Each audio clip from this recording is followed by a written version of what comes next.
65 million years पहले के दृश्य के साथ फिल्म की शुरुआत होती है। यहाँ ऐतिहासिक जीव एक दूसरे को खा रहे होते हैं। उसके बाद अभी के समय में जोनास टेलर इलीगल माइनिंग के विरुद्ध लड़ रहा है। एक मिशन के दौरान वो एक शिप पर पहुंचता है जहां कुछ लोग इलीगल काम कर रहे हैं। वो लोग उसे देख लेते हैं और वो उनसे भागते हुए और लड़ते हुए शिप के किनारे पर पहुंचता है और समंदर में गोता लगा देता है और एक जहाज उसे वहां से उठा लेता है और वो समुद्री अनुसंधान केंद्र पर पहुंचते हैं जहां ज्यूमिंग और उसकी भांजी मेयिंग मौजूद है जो मरहूम सुइन और जोनास टेलर की बेटी है। ज्यूमिंग अपने पिता के कारोबार को हिलेरी के साथ मिलकर चला रहा है। जोनास उनके माना वन नाम के रिसर्च स्टेशन पर काम करता है। माना वन सेंटर एक फीमेल मेग पर भी रिसर्च कर रहा है जो कि कुछ दिनों से अजीब व्यवहार कर रही है। जोनास के मना करने पर भी ज्यूमिंग उसके साथ ट्रेनिंग कर रहा है।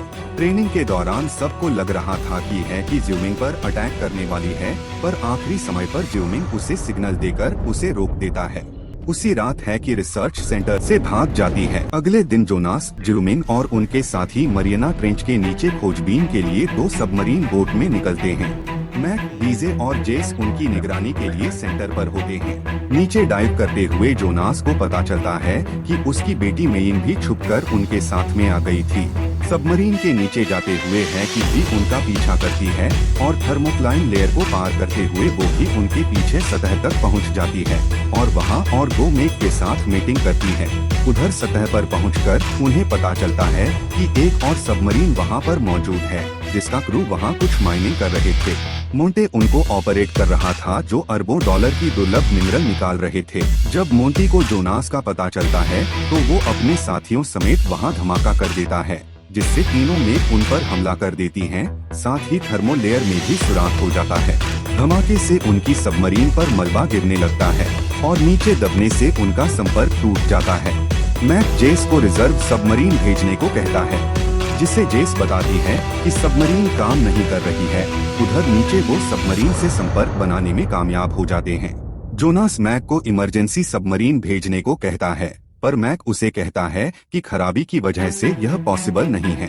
जोनास उसे कहता है कि अब उन्हें चलकर जाना होगा। मैक बताता है कि बॉडी सूट 2 घंटे तक ही चल सकते हैं। वो चलने लगते हैं और रास्ते पर छिपकली जैसे जीव उन पर हमला कर देते हैं और मेघ भी उन पर हमला कर देती है और उनके 2 साथियों को निगल जाती है और एक और साथी अपनी कुर्बानी दे देती है। बाकी सब मुश्किल से सबमरीन के अंदर पहुंच जाते हैं। वहां कंप्यूटर से हिलेरी उसे बताती है कि यह सब उसने किया है अरबों डॉलर कमाने के लिए और उन्हें अब वहां ही मरना होगा। अब जोनास को सबमरीन में भरे पानी को निकालने के लिए एक बटन पुश करना था जिसके दौरान वो एक मेघ को भी मार डालता है। पानी उतरते ही जोनास की मुलाकात मोंटी से होती है और वो उस पर हमला कर देता है क्योंकि वो उसे उसके जेल जाने के लिए जिम्मेवार मानता है और साथ ही वो हिलेरी के लिए काम करता है। दोनों में लड़ाई होने लगती है। दोनों एक दूसरे पर हमला करते हैं।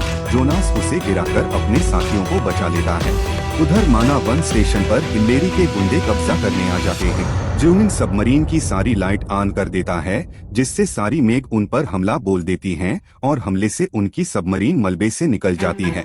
वापसी में थर्मोक्लीन लेयर पार करते हुए एक बहुत बड़ा ऑक्टोपस, मिक्स और कई तरह के जीव भी वहां से निकल आते हैं। साथ में मोटी भी वहां से ऊपर निकल आता है।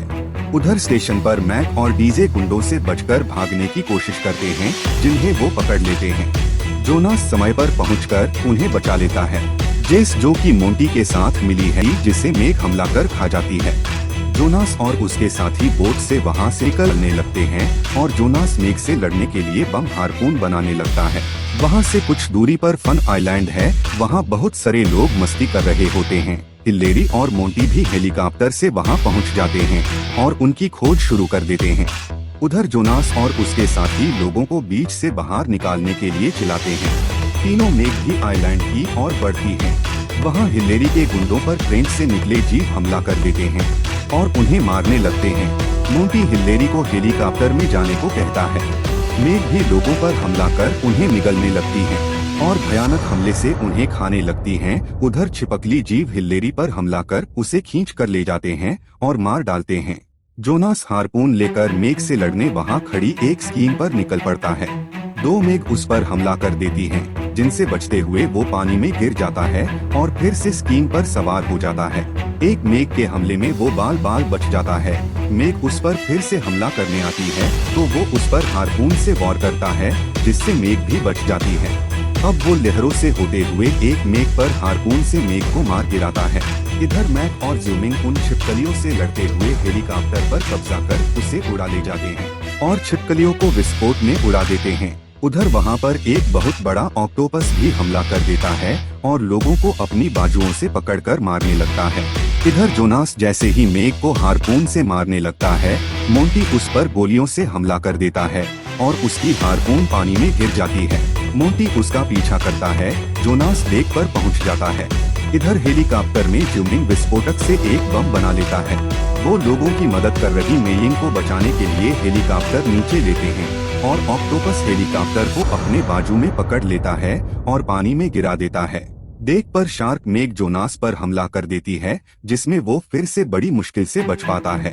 वो मोंटी की टांग पर एक लकड़ी से वार करता है और उसे मेघ के मुंह में फेंक देता है। उधर ऑक्टोपस ज़्यूमिंग को उठा लेता है और मेलिंग उसे बोम पकड़ा देती है, जिसे वो ऑक्टोपस के पेट में गुस्सा देता है और फोड़ देता है। ऑक्टोपस उसे पकड़कर नीचे खींचता है, लेकिन है कि वहां पहुंचकर ऑक्टोपस पर हमला कर देती है, जिसे ऑक्टोपस अपनी बाजुओं में कसकर पकड़ लेता है, लेकिन है कि उसे मार देती है। अब ज़्यूमिंग हेलीकॉप्टर में डूब रहे मैक को बचाने जाता है।